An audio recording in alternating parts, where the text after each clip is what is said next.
Salam alaikum wa rahmatullah, bonsoir, bonjour à tous les Algériens, toutes les Algériennes à travers le monde. Inch'Allah, j'espère que vous allez tous et toutes bien, Inch'Allah. Ramadan Mubarak à vous tous, à vous toutes, à tous les musulmans du monde. J'espère que vous allez tous et toutes bien, Inch'Allah. Alors, je voulais faire un petit live. Bon, ça, j'ai vu que le frère Novembre 54 vient de lancer son petit live. Donc, c'est pas grave. Je vais faire une petite vidéo parce que j'ai deux, trois trucs, deux, trois choses à dire. La première d'entre elles est, comme je vous l'avais dit, on avait fait un live sur Ramtan Lamamra, Lamamra, l'ancien ministre des Affaires étrangères algérien, par rapport au dossier libyen, etc. Je vous avais expliqué plein de choses qui ont été confirmées mot par mot, comme quoi mon analyse était complètement juste par les autorités algériennes, en expliquant que c'est un échec de Gutiérrez, le secrétaire général de l'ONU, et absolument pas de Ramtan Lamamra, encore moins de l'Algérie. Mais pour vous prouver à quel point Ramtan Lamamra est une des plus grandes compétences en Afrique, au niveau, euh, au niveau de son expertise pour la paix, etc. Et comme je vous l'avais dit, l'Algérie est exportatrice de paix. En ce début de Ramadan, c'est d'ailleurs Ramadan, euh, Ramtan Lamamra, aussitôt qu'il a renoncé à accepter la mission que Gutiérrez voulait lui confier, qui a été bloquée par ses amis, que ce soit américains, on s'en fiche, nous, c'est plus notre histoire. Ramtan Lamamra a été nommé, il a intégré le conseil d'administration du CIPRI, l'un des plus prestigieux think tanks spécialistes de la paix à travers le monde, etc. Donc, après avoir renoncé au poste d'émissaire des Nations Unies pour la Libye, le diplomate algérien rebondit au prestigieux Institut international de recherche sur la paix de Stockholm, en Suède. L'annonce a été faite dans la nuit du 23 avril par un tweet du Stockholm International Peace Research Institute, le CIPRI.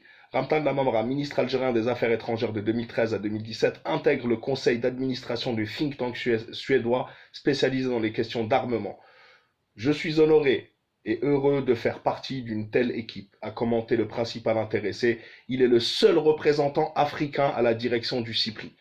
Nous sommes extrêmement honorés que l'ambassadeur Lamamra ait accepté notre invitation, a salué de son côté le président de l'Institut, Yann Eliasson, l'ancien vice-secrétaire général des Nations Unies de 2012 à 2016, se félicite que le diplomate algérien apporte une connaissance et une expertise approfondie de sa longue et distinguée carrière, et en particulier dans les questions clés de la paix et de la sécurité, telles que la médiation et la prévention des conflits. Faire taire les armes en Afrique, et là il nous raconte un petit peu le parcours de Ramtan Lamamra, qui est une compétence reconnue, saluée internationalement, recherchée, et qui fait briller l'Algérie, qui fait briller une certaine conception de la paix à l'algérienne.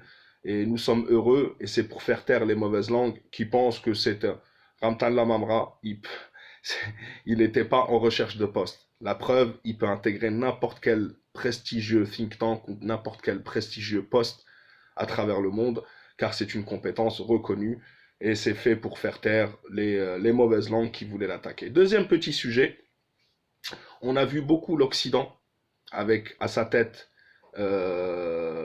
Donald Trump, Macron qui s'est ancré à cette propagande, et les Anglais attaquaient la Chine et expliquaient que la Chine serait responsable, qu'elle aurait créé, presque ils sous-entendaient que le virus viendrait d'un laboratoire, peu importe, je ne sais pas si c'est vrai, si c'est pas vrai. Ce qui est sûr, c'est que moi, je sais un truc, c'est les plus gros menteurs à travers le monde sont les Occidentaux, et en particulier les Américains. On se rappelle tous de la fiole de Hashakum de Peace qu'ils ont ramené à l'ONU, qu'ils ont dit, et Donald, c'était, ah mince, je me rappelle plus de son nom. Le Black qui était l'américain qui avait dit que c'était des armes de destruction massive, que c'était de l'anthrax retrouvé en Irak, qui avait justifié la guerre en Irak, et on s'est rendu compte après que c'était de l'eau, ou de la piste peut-être, et que c'était le plus gros mensonge à travers le monde, à travers les temps, dans une institution officielle de l'ONU. Aujourd'hui, donc le chef de file de l'attaque contre la Chine, de l'Occident, qui est submergé par le coronavirus, qui attaque la Chine, donc, vient de faire une annonce en disant que pourquoi ne pas faire des injections de produits désinfectants pour les mains, de produits désinfectants. Donald Trump, Macron suit un mec qui dit qu'il faudrait faire des injections de ce produit-là pour combattre le coronavirus. J'ai de plus en plus de mal à les prendre au sérieux. Quand je les vois s'attaquer à l'Algérie par rapport à la liberté, je sais pas quoi, alors qu'il n'y a aucune liberté en Occident, ça me fait rigoler un petit peu, peu importe. Ce qui est sûr, c'est que j'ai une petite réflexion aussi. Il y a deux hypothèses. Soit les Chinois accusent les Occidentaux de leur avoir envoyé le virus. Les Occidentaux accusent les Chinois d'avoir créé le virus. Que ce soit l'un ou l'autre, si les Occidentaux ont envoyé le virus en Chine, les Chinois ont réussi à leur renvoyer, ce qui fait que les Chinois sont gagnants dans cette histoire. Si c'est les Chinois qui ont attaqué et qui ont balancé ce virus à travers le monde, c'est qu'ils savent qu'ils sont capables de mener une guerre bactériologique. Dans les deux cas, ça montre la puissance de la Chine. Moi, c'est la seule réflexion que ça m'apporte. On pourrait en parler plus, mais peut-être dans un prochain live, Inch'Allah. Peut-être dans la nuit, je ne sais pas si on dort pas, ou peut-être demain, Wallah. Al-Mohim, mes frères et sœurs, c'était deux petites réflexions, entre autres, parmi d'autres. RSF qui s'attaque à l'Algérie, mais l'autre ministre des Communications lui a très très bien répondu. Que rajouter de plus que RSF est à la solde de la France officielle, du ministère des Affaires étrangères, etc. On sait comment ça se passe.